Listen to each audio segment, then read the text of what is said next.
KCYM Thalassery അതിരൂപതയും Shalom ടെലിവിഷനും ഒന്നിച്ച് അവതരിപ്പിക്കുന്ന യുക്യാറ്റ് പഠന പരമ്പരയിലേക്ക് എല്ലാവരെയും ഏറ്റവും സ്നേഹത്തോടെ സ്വാഗതം ചെയ്യുന്നു. ഇന്ന് നമ്മുടെ ചോദ്യങ്ങൾക്കെല്ലാം ഉത്തരം നൽകുവാനായി ഇവിടെ എത്തിച്ചേർന്നിരിക്കുന്നത് തലശ്ശേരി അതിരൂപതയുടെ മെത്രാപ്പൊലീത്ത മാർ ജോസഫ് പാംപ്ലാനി പിതാവാണ്. പിതാവിനെ ഏറ്റവും സ്നേഹത്തോടെ ഈ പരമ്പരയിലേക്ക് സ്വാഗതം ചെയ്യുന്നു. ഇന്ന് പിതാവിനോട് ചോദ്യം ചോദിക്കുവാനായി ഇവിടെ എത്തിച്ചേർന്നിരിക്കുന്നത് തോമാവരം ഫൊറോനിലെ KCYM സംഘടനയിലെ യുവജന സുഹൃത്തുക്കളാണ്.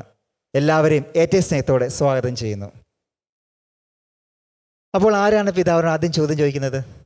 അപ്പോൾ അമിത പിതാവിനോട് ചോദ്യം ചോദിച്ചോളൂ. എൻ്റെ പേര് അമിത, ഞാൻ തോമാവൂർ ഇടവകയിൽ നിന്ന് വരുന്നു. പിതാവെ, ലിറ്റർജിയിൽ ഒരുപാട് അടയാളങ്ങളും പ്രതീകങ്ങളും ഉപയോഗിക്കുന്നുണ്ട്. എന്തിനാണ് നമ്മൾ ഇത്രയധികം അടയാളങ്ങളും പ്രതീകങ്ങളും ഉപയോഗിക്കുന്നത്? യെസ്, അമിത അങ്ങനെയാണ് പേര് പറഞ്ഞത്. അമിത എന്ത് ചെയ്യുന്നു? ഞാൻ ഡിഗ്രി കഴിഞ്ഞു, ഇപ്പം ജർമ്മനും കഴിഞ്ഞിട്ട്. ജർമ്മൻ പഠിക്കുകയാണ് അല്ലേ? കഴിഞ്ഞു. ഓക്കെ. അമിത ഇപ്പോൾ സംസാരിച്ചപ്പോൾ തല കുലുക്കി. ജർമ്മൻ പഠിച്ചു എന്ന് പറഞ്ഞ് തല കുലുക്കി അല്ലേ? അതൊരടയാളമാണ്. അമിത ചിരിച്ചു കാണിച്ചു, അത് വേറൊരു അടയാളമാണ്. നമ്മളിൽ നിത്യജീവിതത്തിൽ നമ്മളുടെ സംവേദനങ്ങളൊക്കെയും അടയാളങ്ങളുടെ രൂപത്തിലാണ്, ശരിയല്ലേ? യെസ്. അതായത് ഈ അടയാളങ്ങൾ എന്ന് പറയുന്നത് നമ്മുടെ ആന്തരികതയെ പ്രചോദിപ്പിക്കുന്നതിന് നമ്മൾ ഉപയോഗിക്കുന്ന ഒരു മാർഗമാണ്. മറ്റൊരു മാർഗമെന്ന് പറയുന്നത് ആരാധനാക്രമത്തിൽ നമ്മൾ നിത്യസത്യങ്ങളെയാണ് ഇവിടെ ആരാധനയ്ക്ക് വിഷയമാക്കുന്നത്. സ്വർഗം, ദൈവം, ദൈവത്തിൻ്റെ സിംഹാസനം, പിതാവ്, പുത്രൻ, പരിശുദ്ധാത്മാവ്, ഈശോയുടെ കുരിശിലെ മരണം, ഉത്ഥാനം, സ്വർഗാരോഹണം, ദൈവം തരുന്ന അനുഗ്രഹങ്ങൾ, പരിശുദ്ധാത്മാവിൻ്റെ വരങ്ങൾ, ദാനങ്ങൾ, ഇതെല്ലാമാണ് ഈ ആരാധനയുടെ വിഷയങ്ങൾ എന്ന് പറയുന്നത്. ഇതെല്ലാം എങ്ങനെ ഇരിക്കുന്നതെന്ന് നമുക്കറിയത്തില്ല അല്ലേ? സ്വർഗം എങ്ങനെ ഇരിക്കുന്നതെന്നുള്ളതിനെക്കുറിച്ച് അമിതയ്ക്ക് വല്ലോ ധാരണയുണ്ടോ? ഇല്ല. യെസ്. അതായത് അമിത ഭയപ്പെടേണ്ട, എനിക്കും ധാരണയൊന്നുമില്ല. സ്വർഗം ഉണ്ടെന്നും സ്വർഗത്തെക്കുറിച്ച് ഈശോ മിശിഹ വെളിപ്പെടുത്തിയ സത്യങ്ങളെ നമ്മൾ വിശ്വസിക്കുന്നു. പക്ഷെ സ്വർഗം എങ്ങനെയാണ് ഇരിക്കുന്നത് എന്ന് നമുക്ക് ആർക്കും തന്നെ കൃത്യമായ അറിവൊന്നുമില്ല അല്ലേ? അപ്പോൾ ഈ രക്ഷാകരമായ ദൈവീക രഹസ്യങ്ങളെ ഈ ഭൂമിയിൽ നമുക്ക് അനുഭവിക്കാൻ കഴിയുന്നത് അടയാളങ്ങളിലൂടെയും പ്രതീകങ്ങളിലൂടെയും മാത്രമാണ് അല്ലേ? അത് നിത്യജീവിതത്തിൽ നമ്മൾ അനുഭവിക്കുന്ന സത്യങ്ങളാണ്. നിങ്ങൾ യുവജനങ്ങൾ പ്രണയിക്കുന്നവർക്ക് അറിയാം അല്ലേ? നിങ്ങളിൽ പലരും പ്രണയിക്കുന്നവരാണെന്ന് എനിക്ക് നിങ്ങളെ കണ്ടാൽ തന്നെ അറിയാം. ഈ പ്രണയം നിങ്ങൾ മൊബൈലിൽ ഒരു റോസാപ്പൂ അയച്ചു കൊടുക്കും. നിങ്ങൾ അയച്ചു കൊടുക്കുന്ന റോസാപ്പൂവായിട്ട് ഒരു ബന്ധവുമില്ലാത്തൊരു സാധനമാണ് അല്ലേ? ഏതാനും ഈ കമ്പ്യൂട്ടറിൻ്റെ കമാൻഡുകൾ ചേർന്ന് കഴിയുമ്പോഴുണ്ടാകുന്ന ഒരു ഇമേജ് മാത്രമാണ് ഈ റോസാപ്പൂ അല്ലേ? റോസാ ചെടി വല്ലതും അറിഞ്ഞിട്ടുണ്ടോ നിങ്ങളുടെ ആ റോസാപ്പൂവിനെ കുറിച്ച്? ഒന്നുമില്ല. അതൊരടയാളമാണ്. സ്വീകരിക്കുന്ന അവൾക്കും അറിയാം ഇത് ഒരു കമ്പ്യൂട്ടർ ഇമേജ് മാത്രമാണ്. പക്ഷേ അതിലൂടെ നിങ്ങൾ ഒരു കാര്യം കമ്മ്യൂണിക്കേറ്റ് ചെയ്തു അല്ലേ? നിന്നെ ഞാൻ ഓർക്കുന്നു, നിന്നെ ഞാൻ സ്നേഹിക്കുന്നു അല്ലേ? നിൻ്റെ രൂപം എൻ്റെ മനസ്സിലുണ്ട്, നിന്നെക്കുറിച്ചുള്ള ചിന്തയിലാണ് ഞാൻ ജീവിക്കുന്നത്, നിനക്ക് എന്നെ തന്നെ നൽകുന്നതിൻ്റെ പ്രതീകമായി ഞാൻ ഈ പൂ നൽകുന്നു. ഇങ്ങനെയൊക്കെയായിരിക്കും നിങ്ങൾ ഉദ്ദേശിച്ചത്. അയച്ച് ശീലമുള്ളവർക്ക് കൂടുതൽ അർത്ഥങ്ങൾ വിശദീകരിക്കാവുന്നതാണ്. പക്ഷേ ഈ വാസ്തവത്തിൽ നമ്മൾ കൊടുത്തത് ഒരു റോസാപ്പൂവാണ് എങ്കിൽ പോലും നിങ്ങൾ ഉദ്ദേശിച്ചത് ആ റോസാപ്പൂവിനെ കുറിച്ചല്ല. അതിന് എത്ര ഇതളുണ്ടായിരുന്നു, അതിൻ്റെ നിറം ഏതായിരുന്നു, അതിൻ്റെ തണ്ടേ മുള്ളുണ്ടായിരുന്നു, ഇങ്ങനത്തെ കാര്യങ്ങളൊന്നുമല്ല നമ്മൾ അന്വേഷിക്കുന്നത്. മറിച്ച് അതിലൂടെ സംവേദനം ചെയ്യുന്നത് ആഴമേറിയ ഒരു ആത്മബന്ധത്തെയാണ് അല്ലേ? അതുതന്നെയാണ് ആരാധനാക്രമത്തിലും സംഭവിക്കുന്നത്. ആരാധനാക്രമത്തിൽ അടയാളങ്ങളിലൂടെ പ്രതീകങ്ങളിലൂടെ നമ്മൾ സ്വർഗത്തെ സന്നിഹിതമാക്കുകയാണ് ഇപ്പോൾ ഉദാഹരണം പറഞ്ഞാൽ ബലിപീഠം നിങ്ങൾ കണ്ടിട്ടുണ്ട് അല്ലേ? ബലിയർപ്പിക്കുന്ന ആ മേശ പോലെ ഉള്ള സംവിധാനമാണ് ബലിപീഠം. ഈ ബലിപീഠം എന്ന് പറയുന്നത് നമ്മൾ നോക്കുമ്പോൾ അച്ഛൻ ഇച്ചിരി പ്രായമായ അച്ഛനാണെങ്കിൽ പിടിച്ചു നിൽക്കാൻ വേണ്ടി ഒരു മേശ, പിന്നെ അച്ഛൻ്റെ കയ്യിൽ 1-2 പാത്രങ്ങളൊക്കെ ഉണ്ട്, പീലാസ, കാസ, അതൊക്കെ വെക്കാനുള്ളൊരു സ്ഥലം. ഇത്രയൊക്കെ നമ്മൾ പിന്നെ മൈക്ക് വെക്കണം, അങ്ങനെ എല്ലാ സാധനങ്ങൾ വെക്കാൻ ഒരു സ്റ്റാൻഡ്, ഇത്രയേ നമ്മുടെ മനസ്സിലതുള്ളൂ. പക്ഷേ ബലിപീഠം എന്ന് പറയുന്നത് അങ്ങനെ ഒരു കാര്യമല്ല. ബലിപീഠം ഒരു തട്ടല്ല, ഒരു സപ്പോർട്ടിന് വേണ്ടി വയ്ക്കുന്ന കാര്യമല്ല. പക്ഷേ ബലിപീഠത്തിൻ്റെ യഥാർത്ഥ പ്രതീകം എന്താ? പിതാവായ ദൈവം, പുത്രൻ തമ്പുരാൻ, പരിശുദ്ധാത്മാവ്, അവർ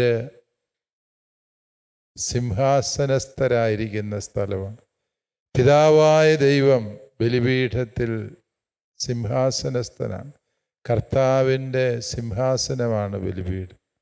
ആ ബലിപീഠത്തിൻ്റെ വലതുവശത്ത്, പിതാവിൻ്റെ വലതുവശത്ത് ആരായി ഇരിക്കുന്നത്? പുത്രൻ തമ്പുരാനിരിക്കുന്നു. പുത്രനെ സൂചിപ്പിക്കുന്ന സുവിശേഷ ഗ്രന്ഥം വയ്ക്കും. പിതാവിൻ്റെ ഇടതുവശത്ത് ആരായിരിക്കുന്നത്? പരിശുദ്ധാത്മാവ്. ഈ പരിശുദ്ധാത്മാവിനെ സൂചിപ്പിക്കുന്ന സ്ലീവ വെച്ചിരിക്കും. ഇത് നമ്മുടെ ബലിപീഠത്തിൻ്റെ ഒരു പ്രതീകാത്മകത.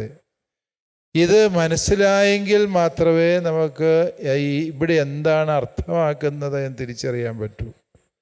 പ്രത്യക്ഷത്തിൽ നാം നോക്കുമ്പോൾ കേവലം നിസ്സാരങ്ങളെന്ന് തോന്നുന്ന ഓരോ കാര്യങ്ങൾക്കും വളരെ ആഴമേറിയ അർത്ഥമുണ്ട് എന്ന് ഞങ്ങൾക്ക് മനസ്സിലാക്കാൻ സാധിക്കണം. സിറോ മലബാർ കുർബാനയിൽ ബലിപീഠം എന്ന് പറയുന്നത് പരിശുദ്ധ ത്രിത്വത്തിൻ്റെ സിംഹാസനം, അതുപോലെ അത് ഈശോ മിശിഹായുടെ കബറിടമാണ്. ഈശോ മിശിഹ ഉത്ഥാനം ചെയ്ത നിത്യജീവൻ പ്രവഹിക്കുന്ന സ്ഥലം എന്ന അർത്ഥത്തിലാണ് അത് ഈശോയുടെ കബറിടം എന്ന് പറയും. വിശുദ്ധ എഫ്രേമിനെ പോലെയുള്ള പിതാക്കന്മാർ പറയും, ഈ കബറിടം എന്ന് പറയുന്ന ഈ ബലിപീഠം എന്നത് പരിശുദ്ധ കന്യകാമാതാവിൻ്റെ ഉദരത്തിന് സമാനമാണ്. ഈശോ വന്ന് പിറന്ന സ്ഥലമാണ് അമ്മയായ മറിയത്തിൻ്റെ ഉദരം. ആ ഉദരം പോലെയാണ് ബലിപീഠം. കാരണം എന്താ? ബലിപീഠത്തിൽ ഈശോ വന്ന് പിറക്കുന്നു എന്നുള്ളതാണ് സത്യം. അപ്പോൾ ഒരടയാളത്തിന് തന്നെ വിവിധ മാനങ്ങളും പ്രതീകങ്ങളും നൽകുന്നുണ്ട് ആരാധനാക്രമത്തിൽ എന്ന് നമ്മൾ മനസ്സിലാക്കും. അത് തിരിച്ചറിഞ്ഞു കഴിയുമ്പോഴാണ് അതിൻ്റെ അർത്ഥം മനസ്സിലാക്കി നമുക്ക് അതിനോട് സംവദിക്കാൻ കഴിയും. ബലിപീഠത്തെ ഒരു മേശയായിട്ടല്ല പ്രാർത്ഥനയിൽ നമ്മൾ കാണുക, മറിച്ച് ദൈവത്തെ അഭിസംബോധന ചെയ്യുന്ന പോലെ ബലിപീഠത്തെ അഭിസംബോധന ചെയ്യും. നിങ്ങൾ അച്ഛൻ കുർബാന കഴിഞ്ഞ് പോകുമ്പം ചൊല്ലുന്നൊരു പ്രാർത്ഥന പൗരസ്ത്യ സുറിയാനി ആരാധനാക്രമത്തിൽ എങ്ങനെയാണ്? ശുദ്ധീകരണത്തിൻ്റെ ബലിപീഠമേ സ്വസ്തി, ഞങ്ങളുടെ കർത്താവിൻ്റെ കബറിടമേ സ്വസ്തി. ബാക്കി അറിയാവോ നിങ്ങൾക്ക്? നിന്നിൽ നിന്ന് സ്വീകരിച്ച ഈ കുർബാന ഞങ്ങളുടെ കടങ്ങളുടെ പൂർത്തിക്ക് കാരണമായി. അതായത് നമ്മൾ പറയുന്നത് നിന്നിൽ നിന്ന് സ്വീകരിച്ച്, ഈ ബലിപീഠത്തെ നീ എന്ന് വിളിക്കണം. നീ എന്ന് പറയുമ്പോൾ വസ്തുവാണോ വ്യക്തിയാണോ? അതൊരു വ്യക്തിയാണ് അല്ലേ? അപ്പോൾ അതാണ് ഇതിൻ്റെ ഈ ആധ്യാത്മികതയുടെ പ്രത്യേകത എന്ന് പറയുന്നത്. ആരാധനാക്രമത്തിൽ അടയാളങ്ങൾ, പ്രതീകങ്ങൾ, അവയുടെ അർത്ഥം ഗ്രഹിക്കുമ്പോൾ മാത്രമേ ആരാധനാക്രമം നമുക്ക് ശരിയായി ഗ്രഹിക്കാൻ പറ്റുകയുള്ളൂ. അമിത ചോദിച്ചത് എന്തിനു വേണ്ടിയാണ് ഈ പ്രതീകങ്ങൾ ഉപയോഗിക്കുന്നത് എന്ന് ചോദിച്ചാൽ, ഈ നിത്യസത്യങ്ങളെ നമ്മുടെ സാധാരണ ജീവിതത്തിൽ ഗ്രഹിക്കണമെങ്കിൽ അടയാളങ്ങളും പ്രതീകങ്ങളും മാത്രമേ ഉള്ളൂ. ഞാൻ നേരത്തെ പറഞ്ഞ റോസാപ്പൂവിൻ്റെ ഉദാഹരണം, നിങ്ങൾ ഇവിടെയായിരിക്കുന്നു, നിങ്ങൾ പ്രണയിക്കുന്നയാൾ ചിലപ്പം കാനഡയിലോ ഓസ്ട്രേലിയയിലോ ആയിരിക്കും. അന്നേരമാണ് ഈ പൂ അയച്ചു കൊടുക്കേണ്ടത് അല്ലേ? യെസ്. ആ പൂ അയക്കുമ്പോൾ എന്തുകൊണ്ടാണ് ഈ പൂ എന്ന പ്രതീകം അയക്കേണ്ടി വന്നത്? ഈ വ്യക്തി നിങ്ങൾക്ക് തൊട്ടടുത്ത് ഇല്ല അല്ലേ? തൊട്ടടുത്ത് വീട്ടിൽ ഭാര്യയും ഭർത്താവുമായിട്ട് ജീവിക്കുന്നവർ രാവിലെ എഴുന്നേറ്റ് മൊബൈലിൽ പൂ അയച്ചു കൊടുക്കും. അങ്ങനെ കൊടുത്താൽ അവനെന്തോ തകരാറുണ്ടെന്നർത്ഥം. അവിടെ അടയാളവും പ്രതീകം ആവശ്യമില്ല, സ്നേഹം നേരിട്ട് പ്രകടമാക്കും. അപ്പോഴും അവിടെ പല അടയാളങ്ങളും പ്രതീകങ്ങളും ഉണ്ടാകാം, അത് വ്യത്യസ്ത രീതിയിലാണ്, അല്ലേ? ഇവിടെ അടയാളങ്ങളിലൂടെ പ്രതീകങ്ങളിലൂടെ ഈ നിത്യസത്യങ്ങളെ സന്നിഹിതമാക്കേണ്ട സാഹചര്യം ആരാധനാക്രമത്തിലുണ്ട്. അതുകൊണ്ടാണ് നമ്മൾ അടയാളങ്ങളിലൂടെ സംസാരിക്കും. ദൈവത്തിൽ നിത്യസത്യങ്ങളെ മാത്രമല്ല, നമ്മുടെ ഹൃദയ വിചാരങ്ങളെ നമ്മൾ പ്രകടമാക്കുന്നത് അടയാളങ്ങളിലൂടെയാണ്. നമ്മൾ കൈകൂപ്പി പിടിച്ച് നിൽക്കും. കൈകൂപ്പി പിടിച്ച് നിൽക്കുമ്പോൾ എന്താണ്? അതൊരു ആദരവിനെ സൂചിപ്പിക്കും. നിങ്ങൾ യുവജനങ്ങൾ പലരും ഇങ്ങനെ കൈ കെട്ടി നിൽക്കാറുണ്ട് പള്ളിയിൽ, അല്ലേ? നിങ്ങൾ ചില വിദ്വാൻമാർ കൈ കെട്ടി കുർബാനയ്ക്ക് നിൽക്കുന്നത് ഞാൻ ശ്രദ്ധിച്ചിട്ടുണ്ട്. കൈ കെട്ടി നിൽക്കുക എന്ന് പറഞ്ഞാൽ എന്താണ് അതിൻ്റെ അർത്ഥം? I am not involve in it, ഞാൻ അതിൽ പങ്കാളിയൊന്നുമില്ല, എന്നാന്ന് ഞാൻ കാണട്ടെ, അല്ലേ? ഇങ്ങനെ കൈ കെട്ടിയിരിക്കുമ്പോൾ എന്തൊക്കെയാണ് ഇവിടെ നടക്കുന്നതെന്ന് അറിയട്ടെ, ആ മട്ടിൽ നിൽക്കുന്നതാണ്. അതൊരു വേറൊരു അടയാളമാണ്. കൈ കൂപ്പി നിൽക്കുക, നമ്മൾ മുട്ടിന്മേൽ നിൽക്കുക, കൈ ഉയർത്തി പ്രാർത്ഥിക്കുക, കൈ വിരിച്ചു പിടിച്ച് പ്രാർത്ഥിക്കുക. ഇങ്ങനെ വിവിധങ്ങളായ അടയാളങ്ങൾ, പ്രതീകങ്ങൾ നമ്മുടെ ഭാഗത്തു നിന്ന് തന്നെ നമ്മളും പ്രകടമാക്കുന്നുണ്ട്. ഈ അടയാളങ്ങൾ ശരിക്കും വാക്കുകളെക്കാളും ശക്തമായി ആരാധനാക്രമത്തിൽ സംസാരിക്കുന്നു എന്നുള്ളതാണ് സത്യം. ചിലപ്പോൾ നമുക്ക് മനസ്സറിയാതെ എന്തെങ്കിലുമൊക്കെ സ്വർഗസ്ഥനായ പിതാവേ എന്ന് അച്ഛൻ തുടങ്ങി, സ്വർഗസ്ഥനായ പിതാവേ നമുക്ക് കാണാനറിയാവുന്നതുകൊണ്ട് പല വിചാരത്തിൽ നമ്മളത് മുഴുകി നിൽക്കും. അതേസമയം നമ്മൾ കൈകൾ കൂപ്പി ഭക്തിപൂർവ്വം അത് ചൊല്ലുമ്പോൾ നമ്മൾ പറയുന്നതിനേക്കാളും അർത്ഥം നമ്മൾ കൈകൂപ്പി പിടിച്ച ആ കർമ്മത്തിനുണ്ട്, ആ അടയാളത്തിനുണ്ട്, അല്ലേ? അതാണ് ആരാധനാക്രമത്തിൽ അടയാളങ്ങളുടെ, പ്രതീകങ്ങളുടെ പൊരുൾ.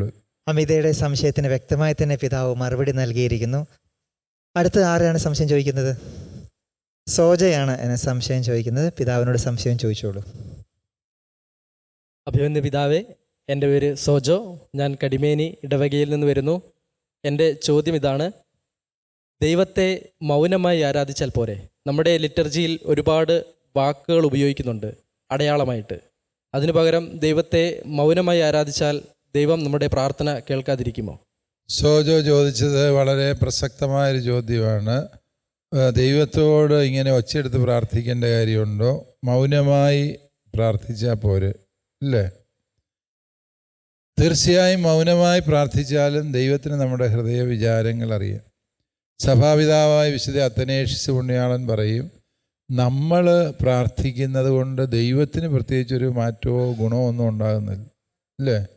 ദൈവത്തിൻ്റെ മഹത്വം ഒരു ഇഞ്ച് പോലും വർദ്ധിപ്പിക്കാൻ നമ്മൾ എത്ര ഒച്ചെടുത്താലും സാധിക്കുക.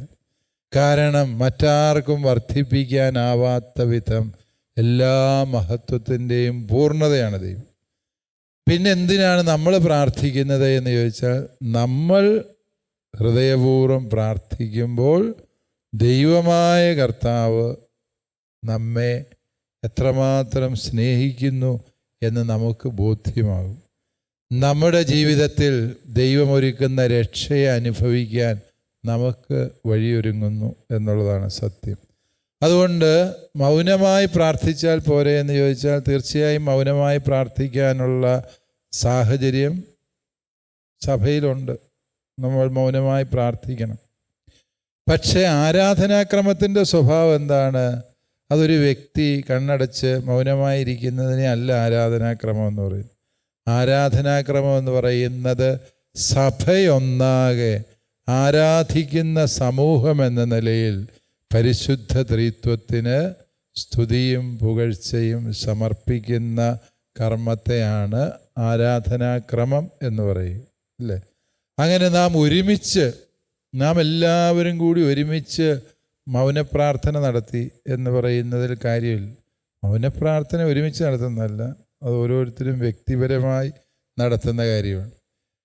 അതേസമയം നമ്മൾ സർവ്വമത സമ്മേളനമൊക്കെ നടത്തുമ്പോൾ മൗനപ്രാർത്ഥന നടത്തും. എന്തുകൊണ്ടാണെന്ന് ചോദിച്ചാൽ, ഓരോരുത്തരുടെയും പ്രാർത്ഥനാ രീതികൾ വ്യത്യസ്തമായതുകൊണ്ട് അവിടെ പ്രാർത്ഥിക്കുമ്പോൾ ഓരോ മതസ്ഥരും അവരവരുടേതായ രീതി പ്രാർത്ഥിക്കുകയും അതുകൊണ്ടാണ് അത് മൗനപ്രാർത്ഥനയായി നടത്തുന്നത്. അതേസമയം സഭയ്ക്ക് പ്രാർത്ഥനയിൽ ഒരു സ്വരമാണുള്ളൂ. ആ സ്വരം ദൈവമക്കളുടെ സ്വാതന്ത്ര്യത്തിൻ്റെ സ്വരമാണ്. ആ സ്വരം നമ്മൾ ഹൃദയപൂർവ്വം ദൈവത്തെ വിളിക്കുന്നു.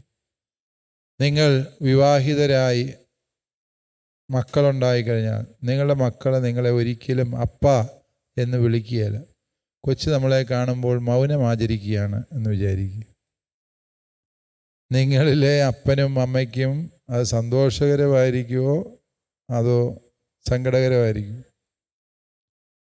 അത് സങ്കടമാണ് അല്ലേ? അതുപോലെയാണ് ദൈവപിതാവിൻ്റെ മക്കൾ എന്ന നിലയിൽ നമ്മൾ ദൈവത്തിനു മുമ്പിലായിരിക്കുമ്പോൾ സ്വർഗസ്ഥനായ ഞങ്ങളുടെ പിതാവേ അങ്ങേ നാമം പൂജിതമാകണമേ. അത് ഒരു സമൂഹത്തിൻ്റെ മുഴുവനും പ്രാർത്ഥനയാണ്. സ്വർഗസ്ഥനായ എൻ്റെ പിതാവേ എന്ന് പറയുന്നതാണെങ്കിൽ മൗനമായി പ്രാർത്ഥിക്കാറുണ്ട്. സ്വർഗസ്ഥനായ ഞങ്ങളുടെ പിതാവേ എന്ന് പ്രാർത്ഥിക്കുമ്പോൾ അതെന്തായിരിക്കണം? അത് സ്വരമുയർത്തി നാം എല്ലാവരും ചേർന്ന് പ്രാർത്ഥിക്കുന്നതാണ്. എന്ന് മാത്രമല്ല, സങ്കീർത്തനങ്ങൾ വായിച്ചാൽ പറയും തപ്പുകൾ കൊട്ടി പാടുവിൻ, കൈയടിച്ച് പാടുവിൻ, ആഹ്ലാദിച്ച് ആനന്ദത്തോടെ പാടും, ആർത്തുല്ലസിച്ച് തുള്ളിച്ചാടി ഡാൻസ് ചെയ്ത് പാടാൻ, നൃത്തം ചെയ്ത് പാടും. ഇതെല്ലാം സൂചിപ്പിക്കുന്നത് ദൈവത്തിന് അതുകൊണ്ട് പ്രത്യേകിച്ച് എന്തെങ്കിലും ഗുണമുണ്ടെന്നുള്ളതല്ല, എൻ്റെ ഹൃദയത്തിൻ്റെ സന്തോഷവും ദൈവത്തോടുള്ള എൻ്റെ ആദരവും ഞാൻ പ്രകടമാക്കുന്നതിന് ഇങ്ങനെ വ്യത്യസ്ത അടയാളങ്ങൾ ഉപയോഗിക്കുന്നു. ആ അടയാളങ്ങളിലെ ഏറ്റവും ശക്തമായ ഒരടയാളമാണ് ഏത്? ശബ്ദം എന്ന് പറയും. ആ ശബ്ദം നമ്മൾ ഉപയോഗിക്കണം. പൗരസ്ത്യ സുറിയാനി ആരാധനാക്രമത്തിൽ ശുശ്രൂഷയുടെ ഒരു ആഹ്വാനമുണ്ട്. നിങ്ങൾ സ്വരമുയർത്തി സജീവനായ ദൈവത്തെ പ്രകീർത്തിക്കും. എന്നാൽ ചില നേരത്ത് പറയുന്നുണ്ട്, ശുശ്രൂഷ പറയുന്നുണ്ട്, ഹൃദയം കൊണ്ട് നിങ്ങൾ പ്രാർത്ഥിക്കുവിൻ, സമാധാനം നമ്മോട്. ചില നേരത്ത് കാർമ്മികൻ പ്രാർത്ഥിക്കുന്ന സമയത്ത് ശുശ്രൂഷ നമ്മളോട് പറയും, നിങ്ങളിപ്പോൾ പ്രാർത്ഥനയൊന്നും ചൊല്ലണ്ട, നിങ്ങൾ ഹൃദയത്തിൽ പ്രാർത്ഥിച്ചുകൊണ്ടിരിക്കുക, കാർമ്മികനാണിപ്പോൾ പ്രാർത്ഥിക്കുന്നത് അല്ലേ? ഈ മൗനത്തിനും അതുപോലെ തന്നെ ഉച്ചത്തിലുള്ള പ്രാർത്ഥനയ്ക്കും എല്ലാം അർത്ഥമുണ്ട് എന്ന് നമ്മൾ മനസ്സിലാക്കി. അത് അർത്ഥമില്ലാത്ത കാര്യമല്ല. മൗനപ്രാർത്ഥനയ്ക്ക് അതിൻ്റേതായ പ്രസക്തിയുണ്ട്. പക്ഷെ ആരാധനാക്രമം സഭയുടെ മുഴുവനും ആയതുകൊണ്ട് അതിൽ മൗനത്തെക്കാളും ഉപരി സ്വരത്തിനാണ് പ്രാധാന്യമുള്ളത് എന്ന സത്യം നമ്മൾ മനസ്സിലാക്കുക.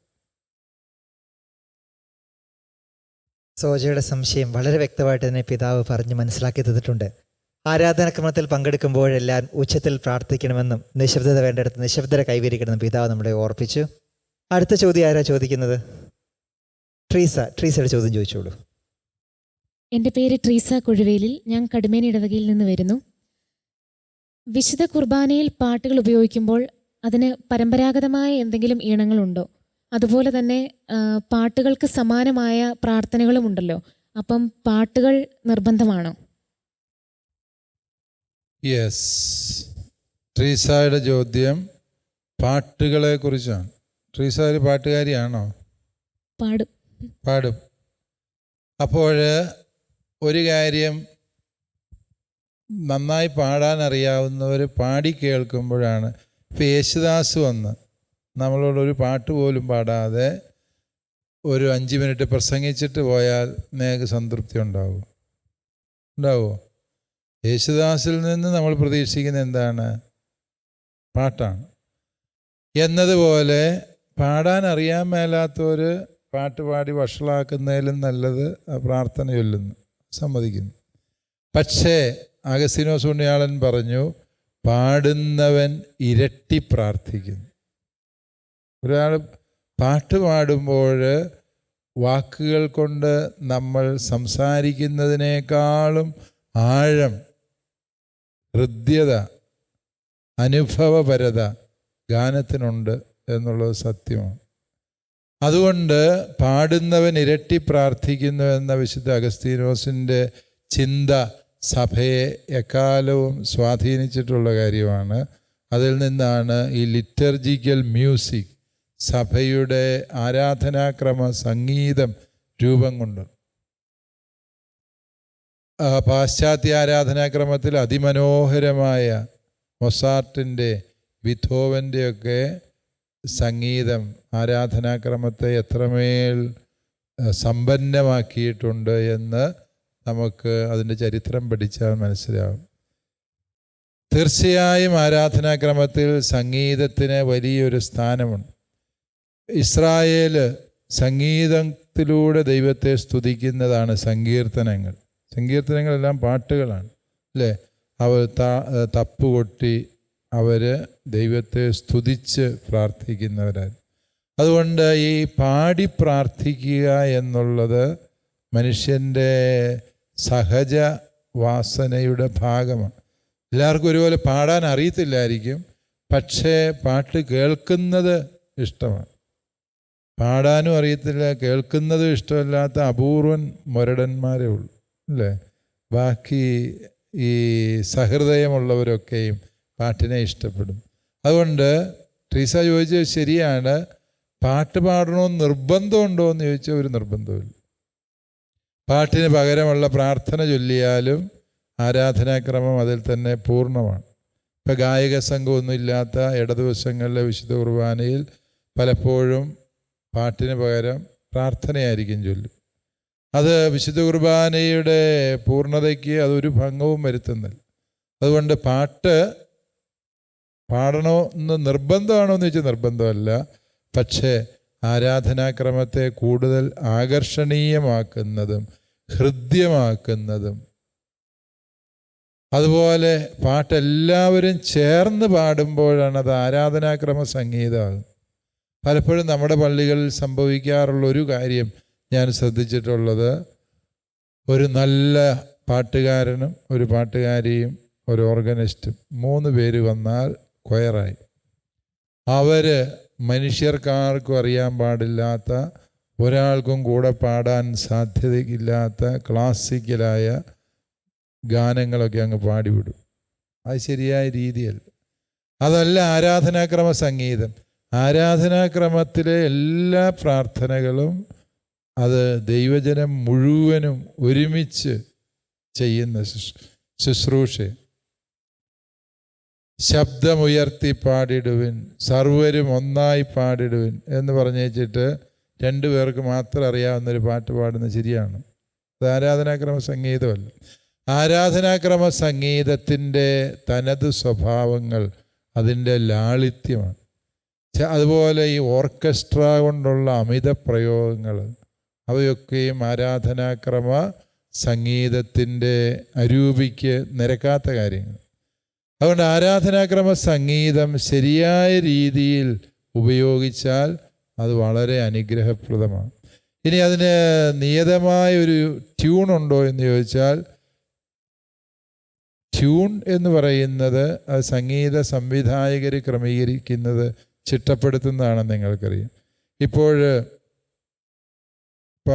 പാശ്ചാത്യ ആരാധനാക്രമത്തിലെ ഗ്ലോറിയ തുടക്കത്തിലുള്ള ദൈവസ്തുതി ഗീതമാണ്. അത് മൊസാർട്ടിൻ്റെ ഗ്ലോറിയ അതൊരു സംഗീതജ്ഞനാണ്, ബീഥോവൻ്റേത്. ഇതൊക്കെ വ്യത്യസ്തമാണ്. ഓരോന്നും അതിൽ തന്നെ അതീവ ഹൃദ്യവും സുന്ദരവുമാണ്. നിയതമായി ഇന്ന ട്യൂണിൽ പാടണം എന്ന നിയമമില്ല. ആരാധനാക്രമത്തിൻ്റെ അരൂപി പ്രതിഫലിക്കുന്ന രീതിയിലുള്ള ട്യൂണുകൾ ഉപയോഗിക്കും. പൗരസ്ത്യ സുറിയാനി സഭയുടെ ആരാധനാക്രമത്തിൽ അതിൻ്റെ ട്യൂണ് എന്ന് പറയുന്നത്, അതിൻ്റെ ബേസിക് ട്യൂൺ അത് സുറിയാനി ട്യൂണാണ്. സുറിയാനിയിലെ ചില ട്യൂണുകൾ, ഇപ്പം തൂയെ, അന്ന പെസഹ തിരുനാളിൽ കർത്താവരുളിയ കൽപ്പന പോൽ, അത് ഒരു ട്യൂണാണ്. വളരെ സിമ്പിളാണ്. അത് സാധാരണക്കാർക്ക് പാടാവുന്നൊരു ട്യൂണാണ്. അത് സുറിയാനിയിൽ ഈ പാട്ട് ആ രൂപത്തിലാണ് ചിട്ടപ്പെടുത്തിയിരിക്കുന്നത്. അതുകൊണ്ടാണ് അതിനങ്ങനെ ട്യൂൺ വന്നത്. അതേസമയം ഈ പാട്ടുകൾ നമ്മുടെ കേരളത്തിലെ കലാകാരന്മാർ, സംഗീതജ്ഞർ വ്യത്യസ്തമായ രീതിയിൽ ചിട്ടപ്പെടുത്തിയിട്ടുണ്ട്. ആ രീതി നമുക്ക് പാടാം. അത് കുഴപ്പമില്ല. പക്ഷെ ഏത് രീതിയും അത് ആരാധനാക്രമം സഭയുടെ അംഗീകാരമുള്ള ശുശ്രൂഷയാകയാൽ അത് തിരുസഭയിൽ ഉത്തരവാദപ്പെട്ടവരുടെ അംഗീകാരത്തോടെയാണ് ഈ ട്യൂണുകൾ പോലും ആരാധനാക്രമത്തിൽ നടപ്പിൽ വരുത്തുന്നത് എന്ന കാര്യം കൂടി ഓർത്താണ്. ലിറ്റർജിയെക്കുറിച്ച് ഒരുപാട് ചോദ്യങ്ങൾ ഇനിയും നമ്മുടെ മനസ്സിൽ ബാക്കി കിടപ്പുണ്ട്. എന്നിരുന്നാലും ഇന്നത്തെ സമയം പൂർണ്ണമാകുകയാണ്. ഇന്ന് നമ്മുടെ ചോദ്യങ്ങൾക്കെല്ലാം ഉത്തരം നൽകിയ അഭിമന്യ പിതാവിന് ഏറ്റവും സ്നേഹത്തോടെ നന്ദി അർപ്പിച്ചുകൊള്ളുന്നു. ഒപ്പം തന്നെ ഇന്ന് ചോദ്യമൊക്കെ തയ്യാറാക്കി വന്ന എല്ലാ യുവജന സുഹൃത്തുക്കൾക്കും നന്ദി അർപ്പിച്ചുകൊള്ളുന്നു. ഇന്നത്തെ എപ്പിസോഡ് ഇവിടെ പൂർണ്ണമാകുന്നു. അടുത്തയാഴ്ച വീണ്ടും നമുക്ക് കാണാം ഒരുപാട് ചോദ്യങ്ങൾക്ക് ഉത്തരവുമായി.